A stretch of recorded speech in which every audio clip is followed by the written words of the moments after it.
Assalamualaikum warahmatullahi wabarakatuh.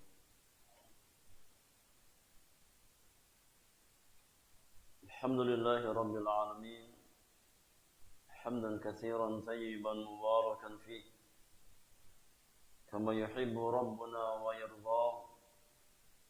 Wassalatu wassalamu ala asyrafil mursalin المبعوث رحمة للعالمين نبينا محمد وآله وصحبه أجمعين ومن تبعهم بإحسان إلى يوم الدين وسلم تسليما كثيرا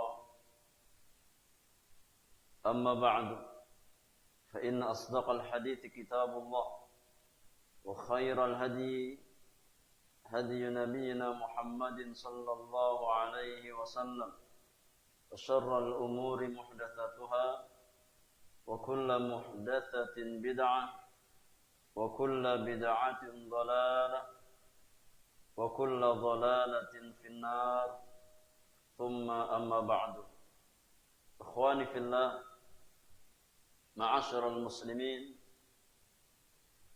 rahimani wa rahimakumullah ajma'in. Jemaah sekalian yang semoga dirahmati oleh Allah Subhanahu wa taala.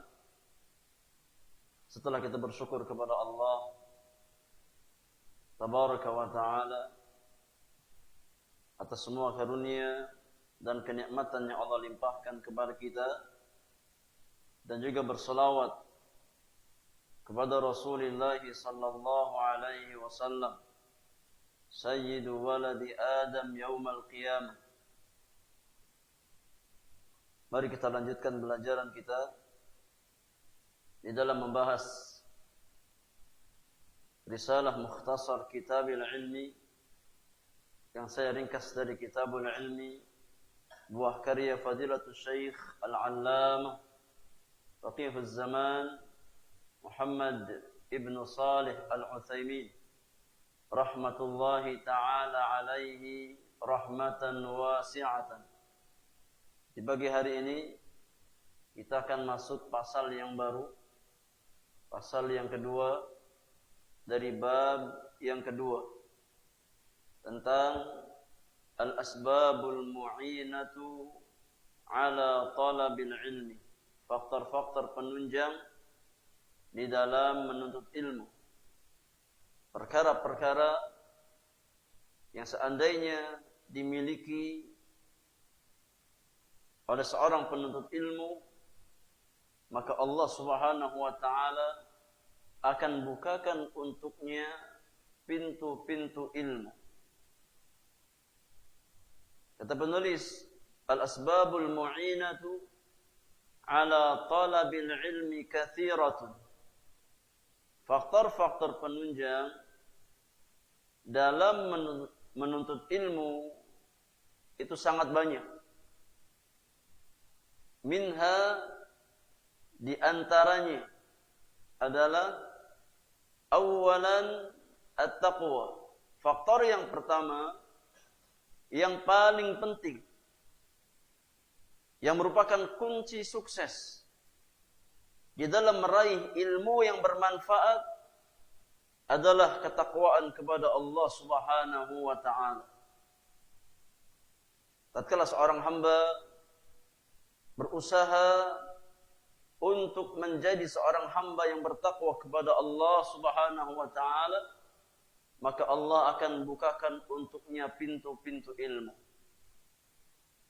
Allah Subhanahu wa taala akan ajarkan kepadanya ilmu-ilmu yang bermanfaat. Sebagaimana firman Allah Subhanahu wa taala di dalam surat Al-Baqarah ayat yang ke-282. Allah Subhanahu wa taala berfirman, "Wattaqullaha wa yu'allimukumullah."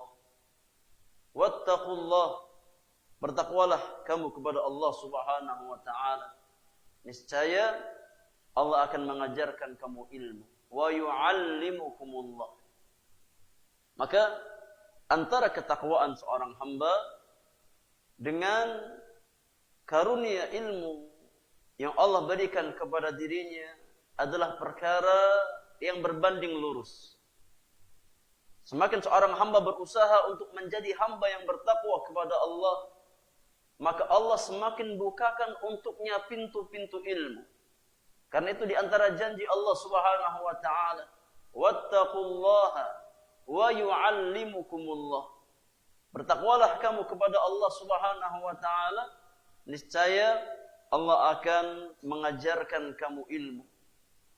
Ya, dan di antara bentuk takwa seorang hamba adalah al-amalu bil ilmi. Di antara bentuk ketakwaan seorang hamba dalam masalah ilmu adalah berusaha untuk mengamalkan ilmu-ilmu yang dia miliki. Karena memang ya, di antara karakter pendidikan di dalam Islam bahwasannya ilmu yang Allah Subhanahu wa taala perintahkan kita untuk mempelajarinya adalah ilmu yang bersifat tatbiq amali. Bukan hanya ilmu yang bersifat teori. Ilmu-ilmu Islam itu sifatnya karakter. Sifatnya hafalan, sifatnya pengamalan. Ya, bukan hanya ilmu-ilmu yang kita kuasai secara teori atau ilmu-ilmu yang kita hafalkan dengan hafalan-hafalan kita. Tapi ilmu-ilmu Islam adalah ilmu yang bersifat tatbiqun amaliyun, dipraktekkan dan diamalkan. Ilmu yang menjadi karakter, ilmu yang menjadi akhlak dalam diri seorang muslim.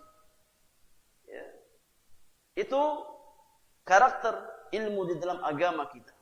Maka tatkala seorang hamba bertakwa dengan ilmu yang dia miliki, dengan berusaha mengamalkan ilmu tersebut, baik dalam masalah akidah, baik dalam masalah ibadah, ataupun dalam masalah akhlak dan muamalah, maka Allah Subhanahu wa taala akan membukakan baginya pintu-pintu ilmu. Oleh karenanya para ulama kita berkata, man amila bima alima awrathahu Allahu ilma ma lam ya'lam. Kata para ulama, man amila bima alima. Barang siapa yang berusaha mengamalkan ilmu yang dia miliki, awrathahu Allahu ilma ma lam ya'lam. Maka Allah akan berikan kepadanya, Allah akan bukakan untuknya ilmu-ilmu yang belum dia ketahui. Nah, ini kaidah dalam dalam masalah ilmu yang disampaikan oleh para ulama kita.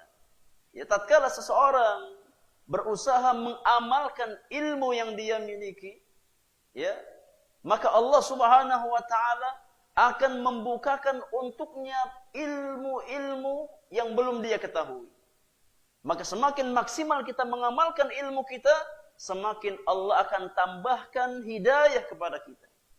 Sebagaimana janji Allah Subhanahu wa taala, "Walladzina tadaw zadahum hudan." Dan orang-orang yang mengamalkan hidayah, orang-orang yang mengamalkan petunjuk, zadahum hudan, Allah akan tambahkan hidayah kepada mereka. Ya, maka di antara kunci memaksimalkan ilmu yang kita miliki adalah berusaha untuk mengamalkan ilmu-ilmu tersebut. Kata penulis, wa hiya wasiyatullahi lil awwalina wal akhirina min ibadihi.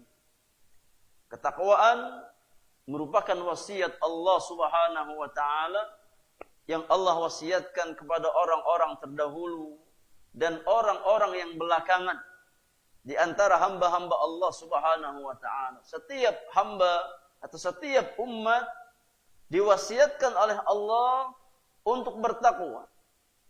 Di antara dalilnya adalah firman Allah tabaraka wa ta'ala di dalam surat An-Nisa ayat yang ke-131. Ini di antara dalil yang menunjukkan bahwasannya setiap umat itu diwasiatkan oleh Allah untuk bertakwa. Karena takwa adalah asasus sa'adah. Takwa adalah asas kebahagiaan.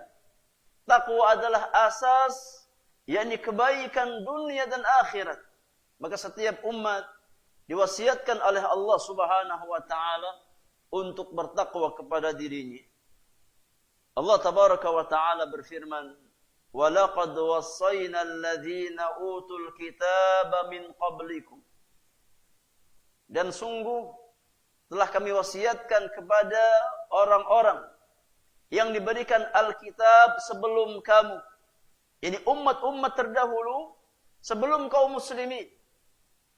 Wa iyyakum, dan juga kami wasiatkan kepadamu, yakni kepada kaum muslimin, kepada umat Rasulullah sallallahu alaihi wasallam. Apa wasiat tersebut? Anittaqullaha, agar kamu bertakwa kepada Allah Subhanahu wa taala. Jadi wasiat takwa adalah wasiat yang senantiasa Allah Subhanahu wa taala wasiatkan kepada setiap umat. Baik umat Rasulullah sallallahu alaihi wasallam dari kalangan kaum muslimin dan kaum mukminin, ataupun umat-umat yang datang sebelum umat Rasulullah sallallahu alaihi wasallam.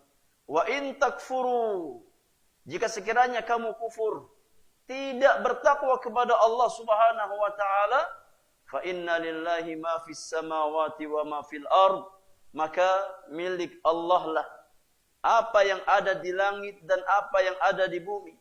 Wa kana Allahu ghaniyan hamida, dan Allah Subhanahu wa taala zat yang maha kaya dan zat yang maha terpuji. Maknanya apa jemaah? Maknanya apa? Maknanya bahwasannya jika seandainya semua hamba kufur kepada Allah Subhanahu wa taala, jika seandainya semua hamba tidak mau bertakwa kepada Allah Subhanahu wa taala, maka sama sekali kekufuran mereka tidak memudaratkan Allah Subhanahu wa taala.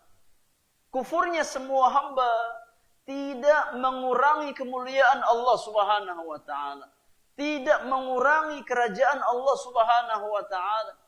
Karena Allah Subhanahu wa taala zat yang maha sempurna, ya, zat yang maha terpuji dan zat yang maha kaya. Yang butuh ketakwaan itu jiwa-jiwa kita. Allah Subhanahu wa taala tidak membutuhkan ketakwaan kita. Ya, tapi yang butuh takwa adalah jiwa-jiwa kita. Ya. Karena athar atau buah dari ketakwaan tersebut semuanya kembali maslahatnya kepada kita, bukan kepada Allah Subhanahu wa taala. Ya, ketakwaan kita, kesalihan kita, amal-amal baik kita, itu yang butuh adalah jiwa-jiwa kita sendiri, bukan Allah Subhanahu wa taala. Adapun Rabbul Alamin, Allah Subhanahu wa taala, maka Allah berfirman di dalam hadis qudsinya, kata Allah Subhanahu wa taala, ya ibn Adam, law anna awwalakum wa akhirakum wa insakum wa jinnakum kanu ala afjari qalbi rajulin wahidin minkum ma naqasa dzalika min mulki syai'a. Wahai anak Adam, jika sekiranya semua kalian, baik dari kalangan bangsa jin ataupun bangsa manusia, semuanya menjadi orang-orang yang fajir, yang kufur kepada Allah, yang maksiat kepada Allah Subhanahu wa taala, yang tidak bertakwa kepada Allah Subhanahu wa taala, maka kekufuran kalian, kefajiran kalian, kemaksiatan kalian sama sekali tidak mengurangi kemuliaan Allah Subhanahu wa taala. Tidak mengurangi sedikit pun kerajaan Allah Subhanahu wa taala. Ya. Maka ketakwaan kita yang kita butuhkan untuk jiwa-jiwa kita, untuk diri-diri kita. wa hiya aidan wasiyatur rasul li ummatihi. Takwa juga merupakan wasiat Rasulullah sallallahu alaihi wasallam kepada umatnya. Fa'an Abi Umamah Sadi ibni Ajlan al-Bahili radhiyallahu anhu qala, di antara dalil yang menunjukkan bahwasannya wasiat takwa adalah wasiat Rasulullah sallallahu alaihi wasallam kepada semua umat beliau adalah sebuah hadis yang sahih yang datang dari jalan sahabat yang mulia Abu Umamah al-Bahili Sadi ibni Ajlan radhiyallahu taala anhu, beliau berkata, sami'tu Rasulullah sallallahu alaihi wasallam yakhtubu fi hajjatil wada'. Kata Abu Umamah al-Bahili, aku pernah mendengar langsung Rasulullah sallallahu alaihi wasallam berkhutbah pada haji wada' beliau. Ya, di saat haji wada' Rasulullah sallallahu alaihi wasallam pernah berkhutbah. Kapan haji wada' jamaah? Di tahun keberapa Hijriah? Hajjatul wada' di tahun keberapa? Tahun ke-8. Iya. Kurang tepat. Ada yang lain? Tahun ke-11. Berapa? Tahun ke-10. Ya, Hajjatul Wada' itu di tahun ke-10 Hijriah. Ya. Dinamakan Hajjatul Wada' karena itulah ya haji terakhir. Ya. Di mana Nabi sallallahu alaihi wasallam ya hendak yakni berpisah dari umat beliau, karena tidak lama setelah melaksanakan haji wada tersebut hanya berserang beberapa bulan ya Rasulullah sallallahu alaihi wasallam diwafatkan oleh Allah Subhanahu wa taala.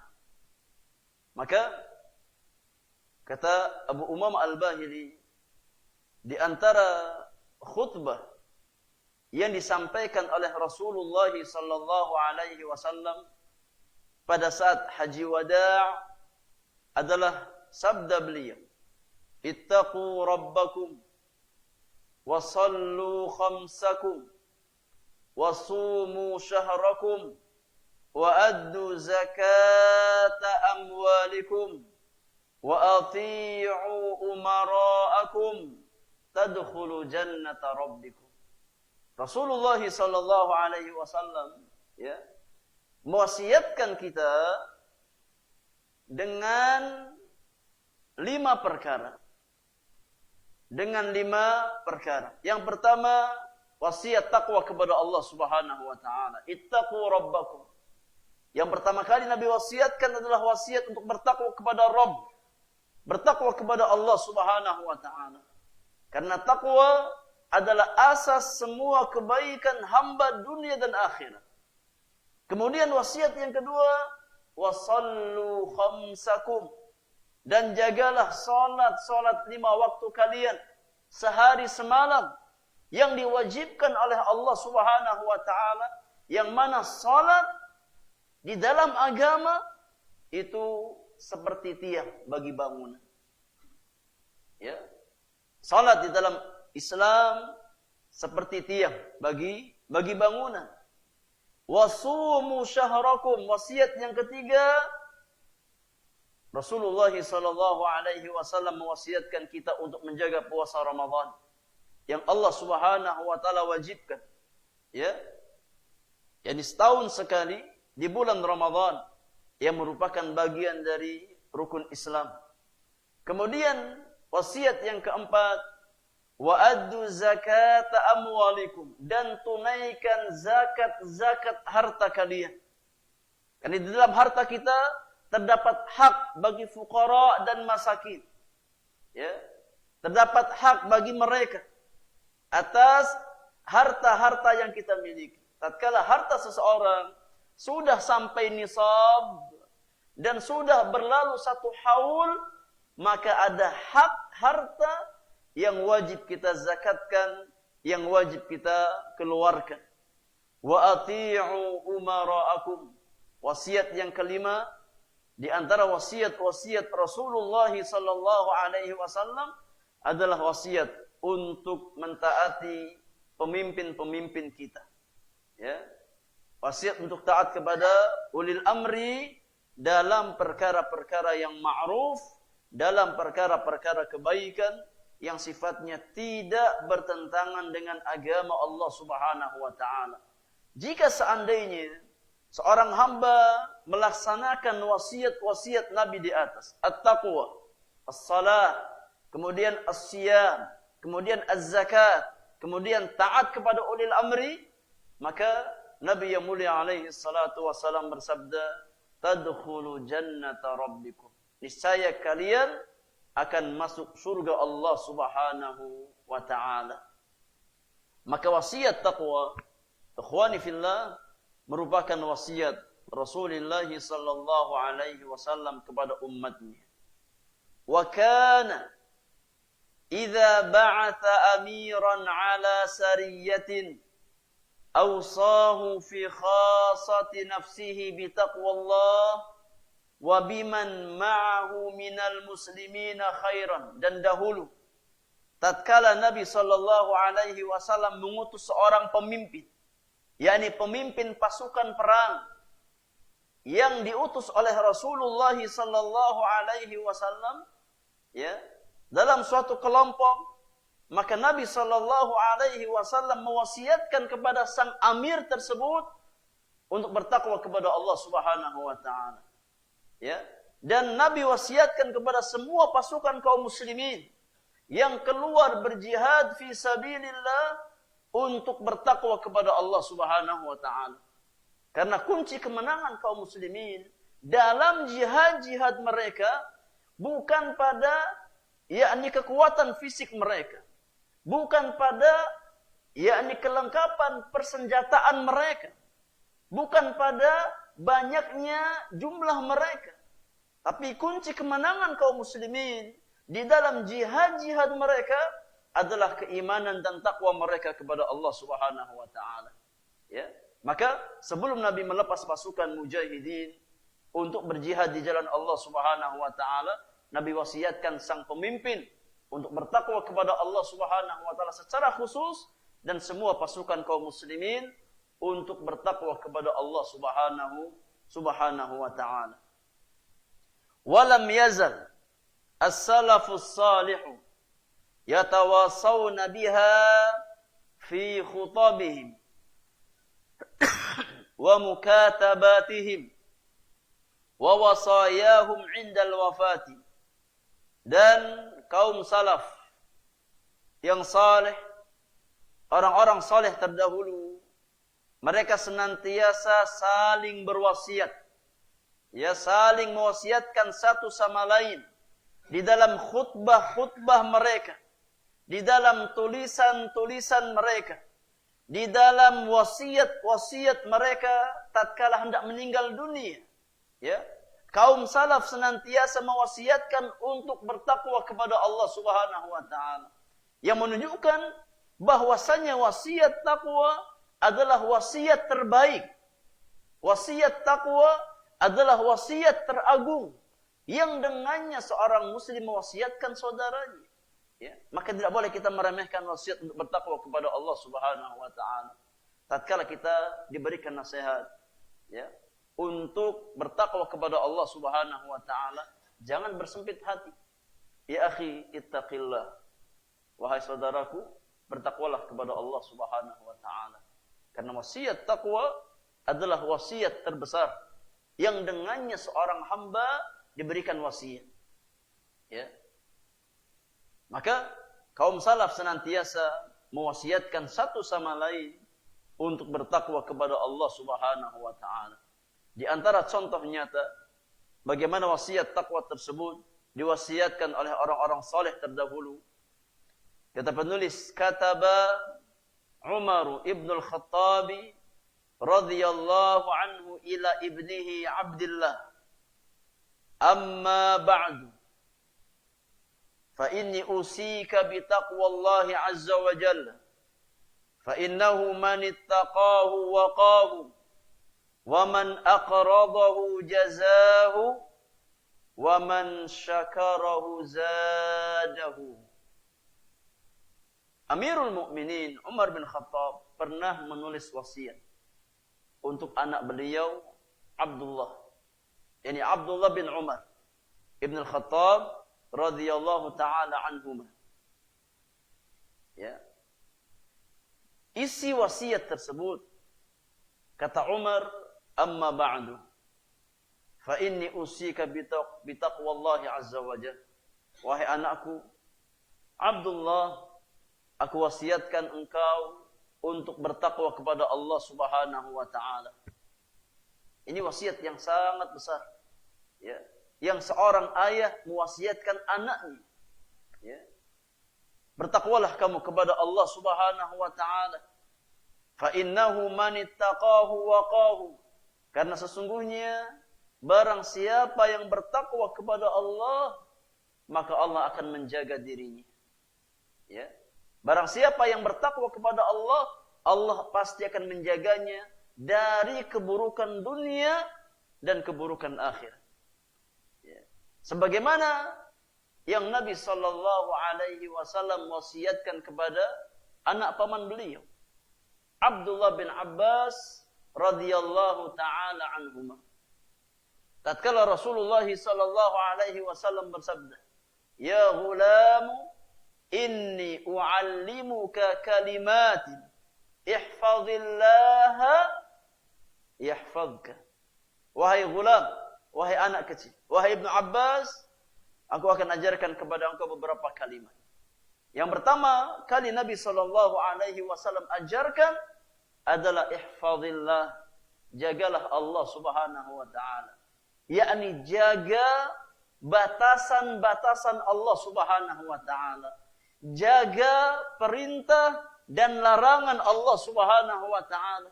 Dan itu inti ketakwaan.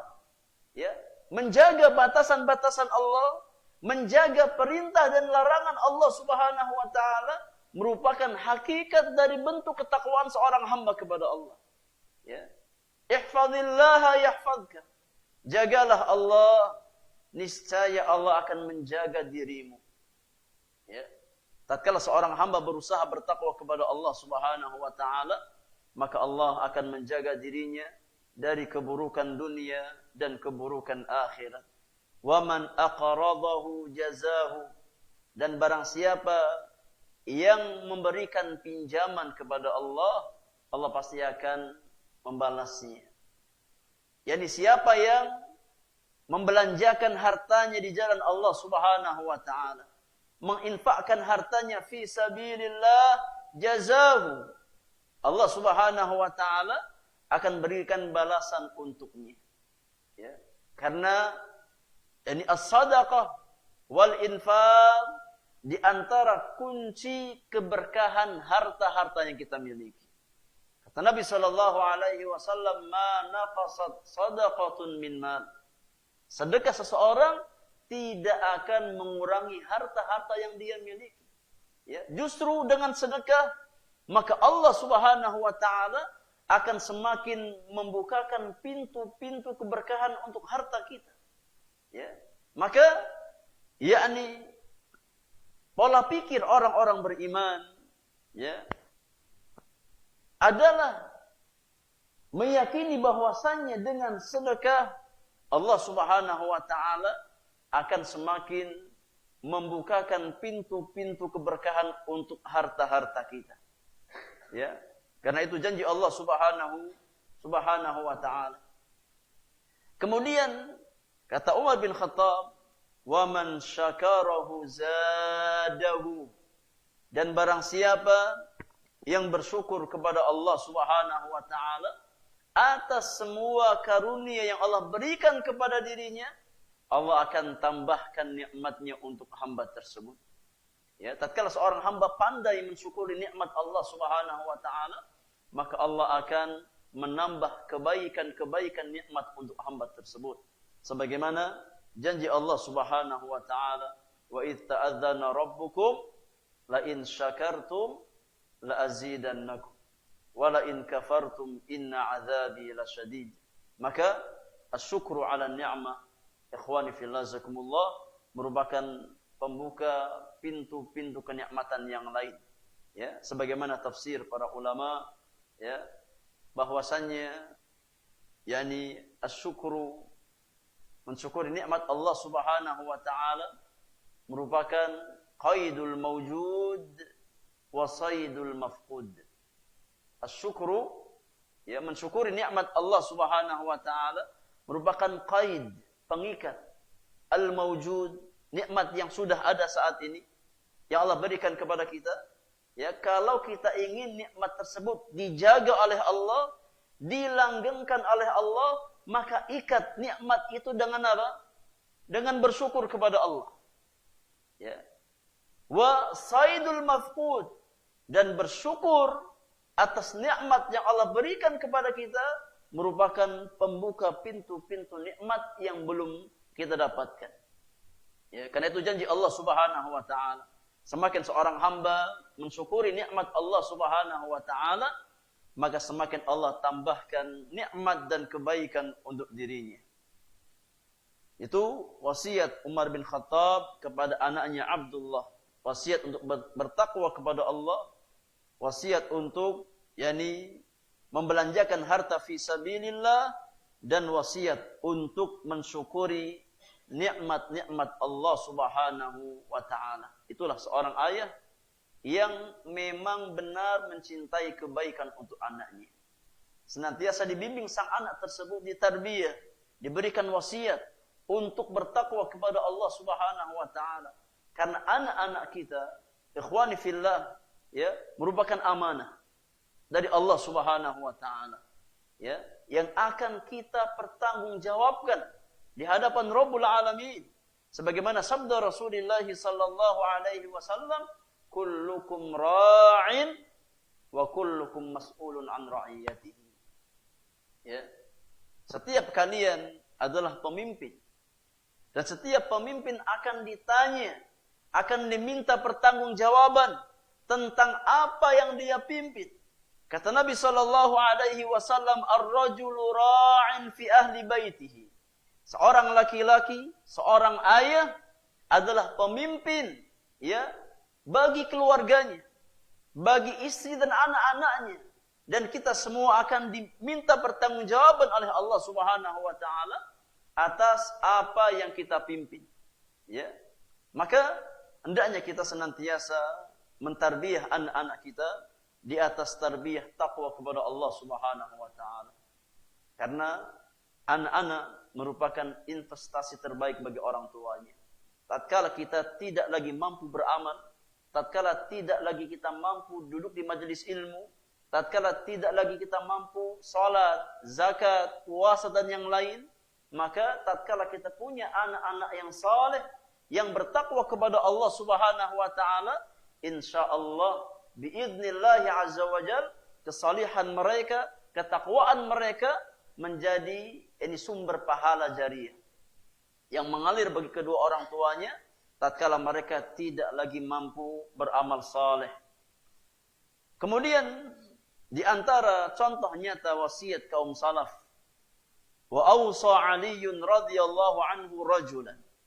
Ali bin Abi Thalib radhiyallahu taala anhu pernah memberikan wasiat kepada seorang laki-laki. Faqala, maka Ali berkata kepada laki-laki tersebut, usika bi taqwallahi azza wa jalla alladhi la budda laka min liqa'ihi wa la muntaha laka dunahu wa huwa yamliku ad-dunya wal akhirah. Kata Ali bin Abi Thalib, wahai fulan, aku wasiatkan kepada engkau untuk bertakwa kepada Allah Azza wa Jalla.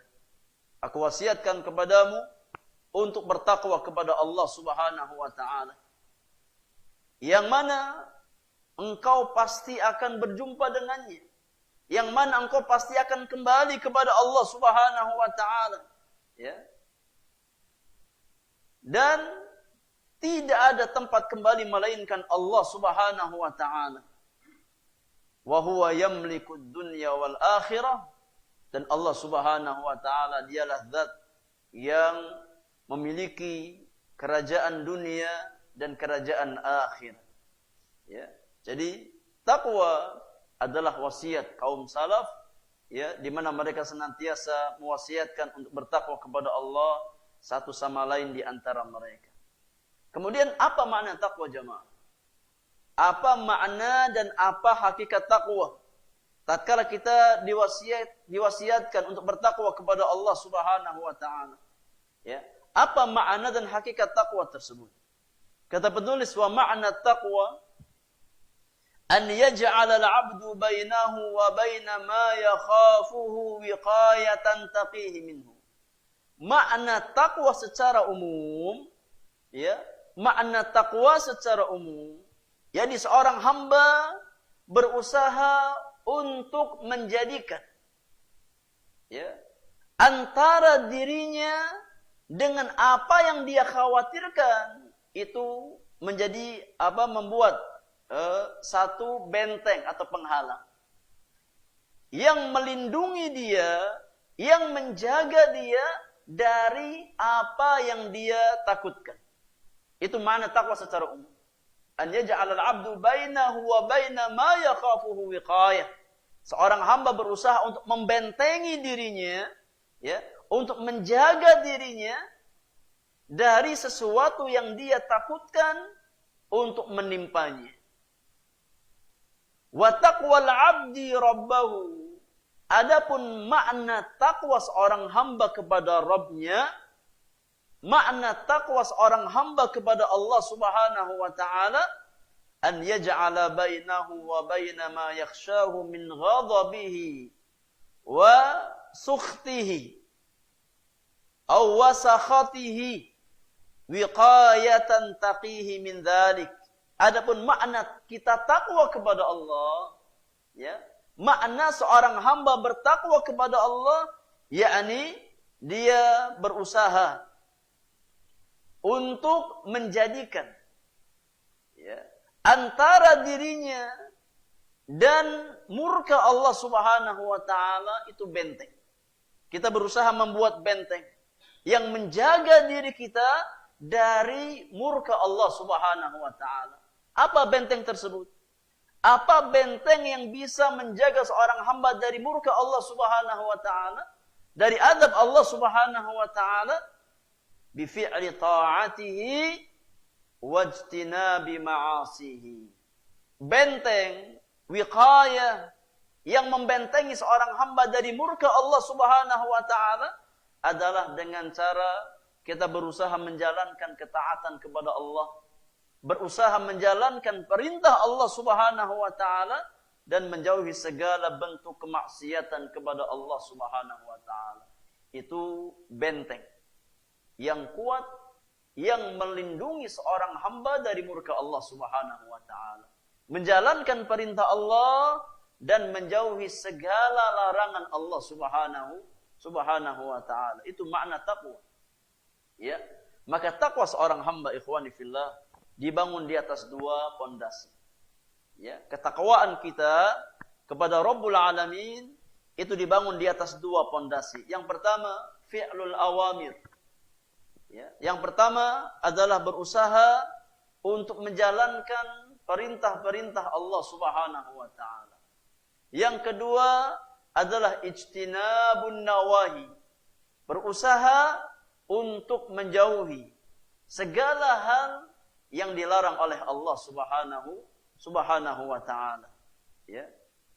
Al-Imam Talq bin Habib rahimahullahu taala, beliau pernah menjelaskan makna taqwa, ya, dengan definisi yakni yang sangat bagus.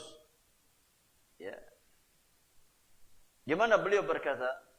Kata Talq bin Habib rahimahullahu taala, at-taqwa, ya, hakikat taqwa adalah an ta'mala bi ta'atillah ala nurin minallah tarju thawab Allah. Taqwa adalah engkau berusaha untuk taat kepada Allah Subhanahu wa taala. Berusaha untuk menjalankan ya ketaatan kepada Allah Subhanahu wa taala ala nurin minallah, yang dibangun di atas cahaya Allah Subhanahu wa taala. Ini tambahan yang sangat penting. Ya. Dalam definisi taqwa. Ini seorang hamba berusaha untuk taat kepada Allah dengan apa? Dengan nur minallah. Dengan cahaya Allah Subhanahu wa taala. Jadi dengan hidayah, dengan ilmu dan petunjuk yang datang dari Allah Subhanahu wa taala. Ya.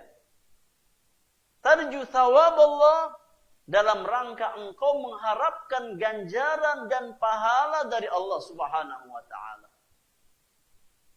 Wa an tatruka ma'siyat Allah ala nurin minallah takhafu iqab Allah.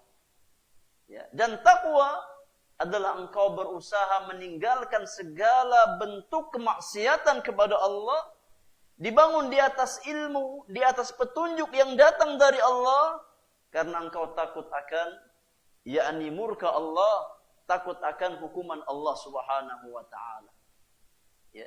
Jadi beliau Talab bin Habib rahimahullahu taala mengaitkan ya fi'lul awamir dan tarkun nawahi dengan nur minallah, dengan cahaya dari Allah Subhanahu wa taala, dengan hidayah dan ilmu yang datang dari Allah Subhanahu wa taala. Ya. Maka asas ketakwaan seorang hamba adalah ilmu. Asas ketakwaan seorang hamba adalah basirah dan hidayah yang datang dari Allah Subhanahu wa taala. Karena memang tidak mungkin kita tahu mana perintah dan mana larangan kecuali tatkala kita ya berilmu tentang petunjuk Allah Subhanahu wa taala. Tidak mungkin kita tahu mana yang halal dan mana yang haram, mana yang hak dan mana yang batil, mana perkara tauhid dan kesyirikan, kecuali tatkala kita tahu ilmunya. Ya. Maka pondasi taqwa Allah Azza wa Jal adalah al-ilmu, an-nuru minallahi subhanahu wa ta'ala. Kemudian kata penulis, wa'alam anna taqwa ahyanan taqtarinu bil birri. Ketahuilah bahwasanya terkadang kata takwa itu di dalam nas-nas syar'i ya datang yakni bergandengan dengan kata albir. Terkadang kata at-taqwa dalam nas-nas Al-Qur'anul Karim datang bergandengan dengan kata albir. Ada kata at-taqwa, ada kata albirru. Ya. Kama fi qaulihi ta'ala, sebagaimana yang terdapat di dalam firman Allah Subhanahu wa taala di dalam surat Al-Maidah ayat yang kedua. Al-Maidah ayat yang kedua. Ya, Allah Subhanahu wa taala berfirman, "Wa ta'awanu 'alal birri wat taqwa." Allah gandengkan dalam satu konteks kalimat, dalam satu konteks ayat kalimat taqwa dan kalimat albir. Wa taratan tudhkaru wahdaha. Ya, namun terkadang kata takwa disebutkan secara sendiri. Ya, tidak digandengkan dengan kata albir. Fa in qurinat bil birri saral birru fi'lal amri wat taqwa tarkan nahi. Maka kaidahnya kaidah di dalam memahami nas-nas Al-Qur'anul Karim, tatkala kita dapatkan dalam satu ayat Allah Subhanahu wa ta'ala menggandengkan kata taqwa dengan kata albirru, maka makna albir adalah fi'lul amri. Ya, menjalankan perintah Allah Subhanahu wa ta'ala, sedangkan makna taqwa adalah tarkun nahyi, meninggalkan larangan Allah Subhanahu wa ta'ala. Ya, jadi kalau seandainya kata albir dan taqwa digandengkan dalam satu ayat, ya, satu konteks ayat Al-Quran, maka masing-masing punya makna. Albir maknanya apa? Menjalankan perintah, at-taqwa meninggalkan larangan. Ya. Wa idza ufridat sarat syamilatan ta'ummu fi'lal awamir wajtinabin nawahi. Ya. Namun kalau seandainya kata takwa itu datang secara sendirian, ya, tidak digandengkan dengan kata albir, maka kata takwa mencakup dua hal di atas. Fi'lul amri dan tarku an-nahyi. Paham jamaah? Ya. Jadi kata takwa terkadang maknanya umum. Mencakup fi'lul amri dan tarkun nahyi. Tatkala dia datang secara sendiri. Namun kata takwa, ya, maknanya tarkun nahyi kalau seandainya digandengkan dengan kata apa? Albir. Dan ini persis sama seperti kata Islam dan kata iman. Ya. Maknanya sama seperti kata iman dan kata Islam. Kalau seandainya iman dan Islam datang dalam satu konteks, nas, ya, baik Al-Quran ataupun hadis Rasulullah sallallahu alaihi wasallam, maka masing-masing punya makna tersendiri. Iman punya makna tersendiri, Islam punya makna tersendiri. Namun kalau seandainya Islam datang secara sendirian, ya, atau iman datang secara sendirian, maka maknanya yakni mencakup keduanya. Maknanya mencakup keduanya.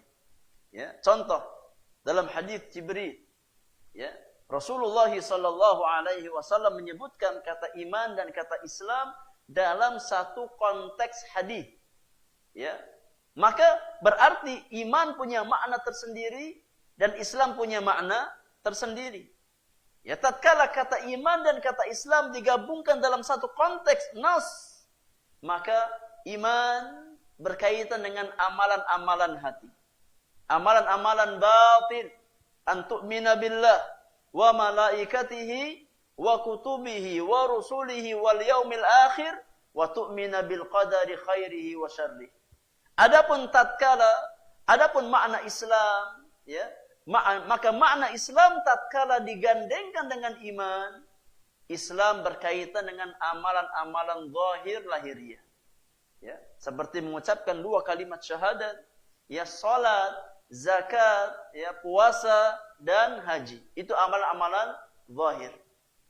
Ya. Akan tapi kalau seandainya yakni kata Islam atau kata iman datang secara sendiri, maka mencakup keduanya.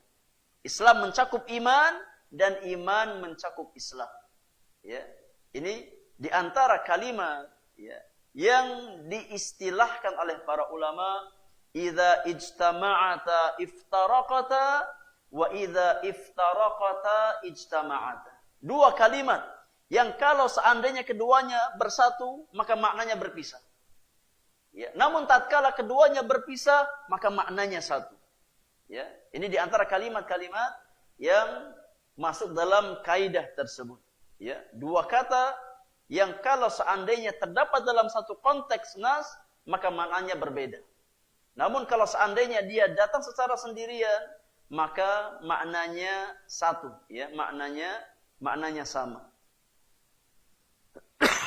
Wallahu ta'ala a'lam bis-shawab. Baik, Anda rasa cukup untuk materi di pagi hari ini. Insyaallah kita lanjutkan poin berikutnya di pertemuan yang akan datang. Selebihnya, kalau ada hal-hal yang kurang difahami seputar apa yang kita bahas di pagi hari ini, kita beri kesempatan untuk bersoal jawab seputar materi yang telah kita kaji di pagi hari ini. Semoga bermanfaat untuk kita semuanya, menambahkan ilmu dan menambahkan keimanan dan ketakwaan kita kepada Allah Subhanahu wa taala. Wallahu taala alam bis-shawab.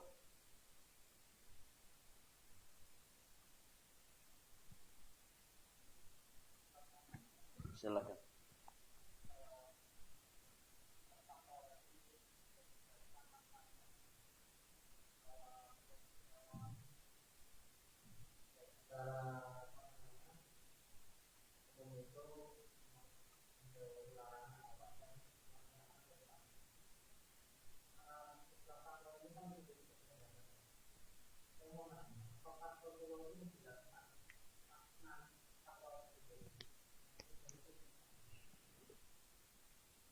Taib.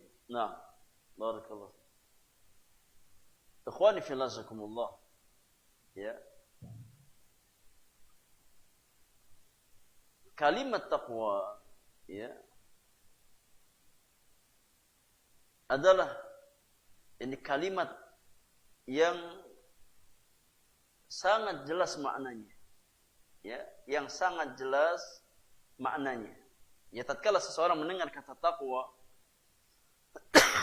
maka secara otomatis ya tergambar dalam benaknya bahwasanya taqwa itu terkait ya dengan fi'lul awamir wa tarkun nawahi. Ya, maka meskipun Rasulullah sallallahu alaihi wasallam tidak mendefinisikan kata taqwa, akan tetapi definisi tersebut sudah terpatri dalam benak-benak sahabat Rasulullah sallallahu alaihi wasallam. Mereka paham makna taqwa. Ya. Karena banyak hal tidak Nabi definisikan. Padahal itu sangat penting. Ya, seperti syahadat, ya, seperti salat, enggak ada definisi. Ya. Tapi mereka paham hakikat itu. Ya. Mereka semua paham tentang hakikat syahadat, ya, hakikat salat, hakikat zakat dan yang lainnya. Ya.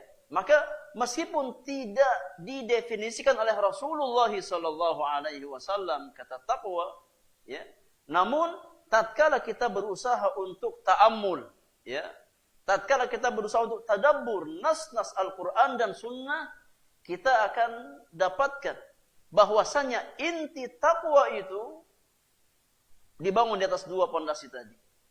Fi'lul awamir dan tarkun nawahi. Ya.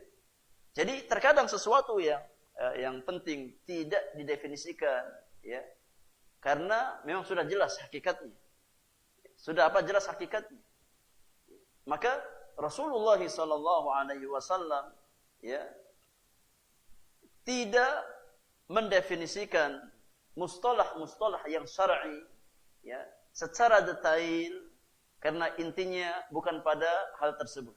Tapi intinya adalah bagaimana kita bisa memahami dan mengaplikasikan ya hal-hal tersebut dalam keseharian kita. Ya. Adapun mustalah-mustalah yang ada, maka ini datang dari para ulama. Mereka berusaha untuk apa? Istiqra' nusus, ya, membaca nas-nas syariat, ya, kemudian mengambil istinbat bahwasannya setelah membaca nas-nas Al-Qur'an dan Sunnah, maka kata taqwa itu kembali kepada dua perkara, fi'lul awamir dan tarkun nawahi. Ya. Oleh karenanya definisi-definisi itu yakni secara umum datang dari penjelasan para ulama. Ya, seperti definisi tentang sholat, definisi tentang puasa, ya seperti ya rukun-rukun sholat, ya rukun-rukun puasa itu penjelasannya datang dari para ulama. Ya. Nabi SAW nggak pernah menjelaskan ya. Rukun sholat ada, contoh ada 5, 1 A, B, C, D, E, tidak ada. Ya, Nabi hanya memerintahkan sholat, kemudian mempraktekkan sholat. Ya. Mempraktekkan sholat. Sallu kama ra'aitumuni usalli. Ya, Nabi SAW menjelaskan kaifiyat sholat. Ima dengan sunnah qauliyah, ima dengan sunnah fi'liyah. Ya, tapi Nabi tidak pernah menyebutkan bahwasanya di antara syarat sah sholat adalah, atau rukun-rukun sholat. Di antara rukun sholat adalah takbiratul ihram. Ya, di antara rukun sholat adalah fatihatul kitab. Ya, di antara rukun sholat adalah berdiri. Dan seterusnya. Tapi yang yakni menyusun atau yang mengklasifikasikan ya syarat-syarat salat, rukun-rukun salat, wajib-wajib salat, sunnah-sunnah salat itu datang dari istinbat para ulama. Ya. Karena inti dari agama sekali lagi ini bukan bersifat teori. Tapi intinya adalah praktek amaliyah, tatbiqun amaliyun. Ya. Demikian pula dalam masalah ilmu-ilmu tajwid. Nabi enggak pernah mengajarkan ini secara Secara spesifik ini hukumnya mad adat lisukun. Ya. Ini hukumnya iqlab, ya. Tapi secara praktek ada. Nabi ajarkan secara praktek. Ya. Tapi secara teori Nabi apa tidak sebutkan ini hukumnya apa? Mad jaiz munfasil. Maka tidak ada dalam hadis Rasulullah sallallahu alaihi wasallam perincian. Jadi secara mustalahat, secara istilah-istilah ya dalam disiplin ilmu tertentu. Tapi secara praktek amali ada apa tidak? Ada. Ya. Oleh karenanya hukum belajar ilmu tajwid itu ada dua. Ya, ada yang kaitannya dengan teori, maka hukumnya fardu kifayah. Ada yang sifatnya tatbiq amali, maka hukumnya fardu ain. Karena setiap muslim dituntut untuk bisa baca Quran dengan baik dan benar sesuai dengan kaidah-kaidah tajwid. Adapun menguasai istilah-istilah tajwid, maka hukumnya fardu kifayah. Ya. Jadi inti agama ya adalah bagaimana kita mampu mempraktekkan dan menerapkan ya dalam kehidupan kita. Wallahu taala a'lam bis-shawab. Nah, ada yang lain jemaah?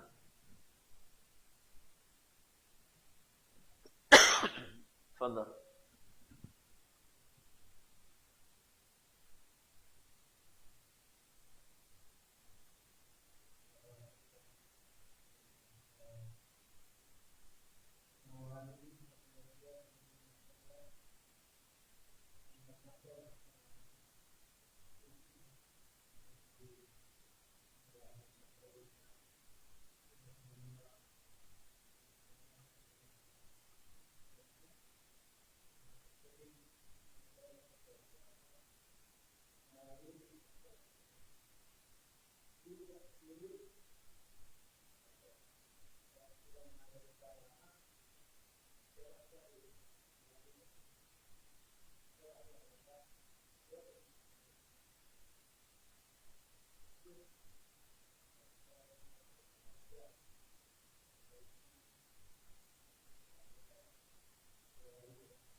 Baik, barakallahu.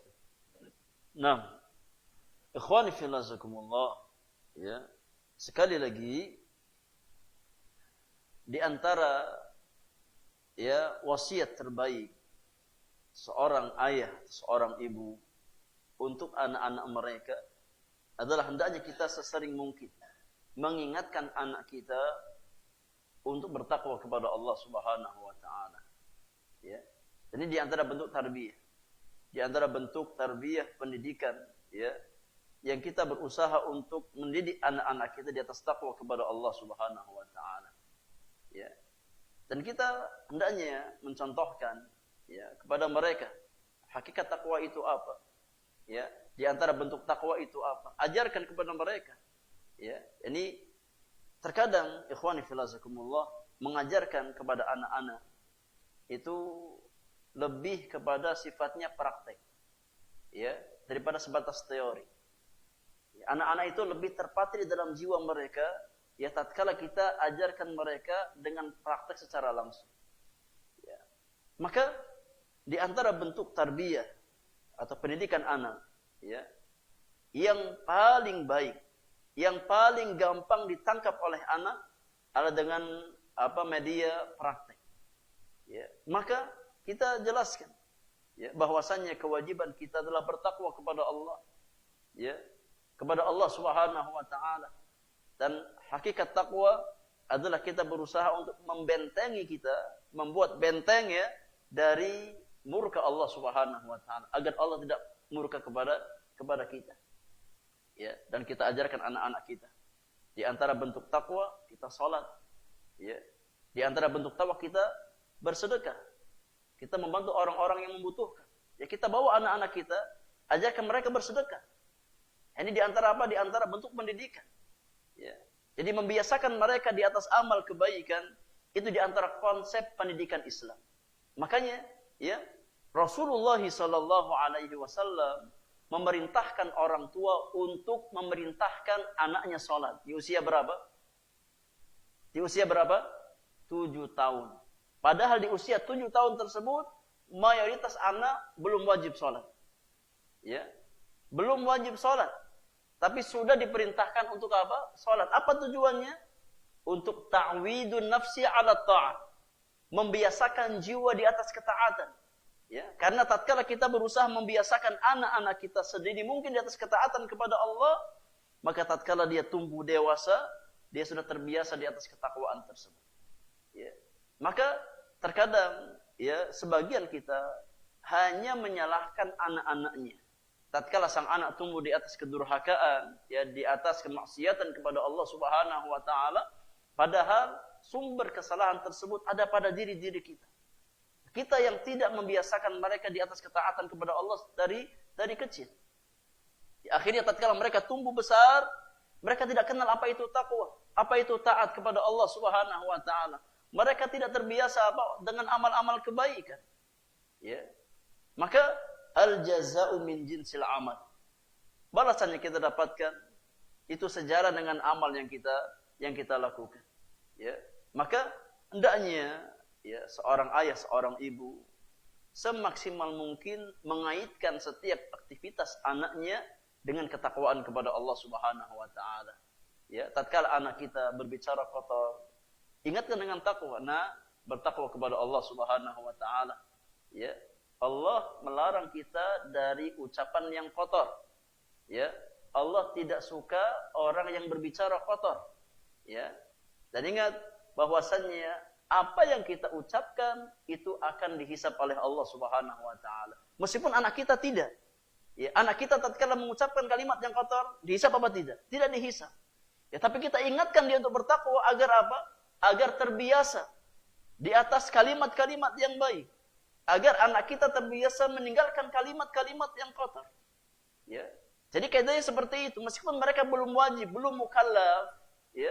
Tapi kita biasakan mereka dengan ketakwaan kepada Allah. Kita latih mereka di atas ketaatan. Dan kita latih mereka untuk meninggalkan perkara-perkara yang dilarang oleh Allah Subhanahu wa ta'ala. Meskipun mereka secara pribadi belum diwajibkan.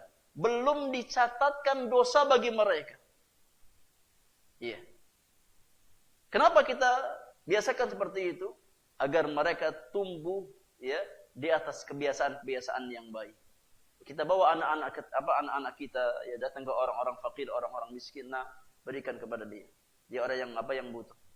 Ya, tatkala kita berikan kepada dia, maka yang paling berbahagia adalah kita, bukan dia. Ya, karena kebaikan kita ya kepada orang tersebut ya akan dibalas dengan kebaikan yang lebih baik oleh Allah Subhanahu wa taala. Ya, jadi kita ya butuh untuk membiasakan anak-anak kita di atas kebaikan. Maka penting bagi kita ya untuk mendidik mereka dengan praktek nyata amaliyah. Jangan sampai kita hanya sebatas memberikan informasi, ya, sebatas teori sifatnya. Tapi yang lebih baik dari itu adalah bagaimana kita bawa mereka untuk praktek langsung bagaimana berbuat baik. Ya, ajarkan dia sholat. Ya, kita bimbing dia dengan tilawatul Quran. Ya, maka hendaknya seorang ayah, ya, secara khusus itu punya andil untuk kebaikan anaknya. Jangan sampai kita 100% lepas tangan. Ya.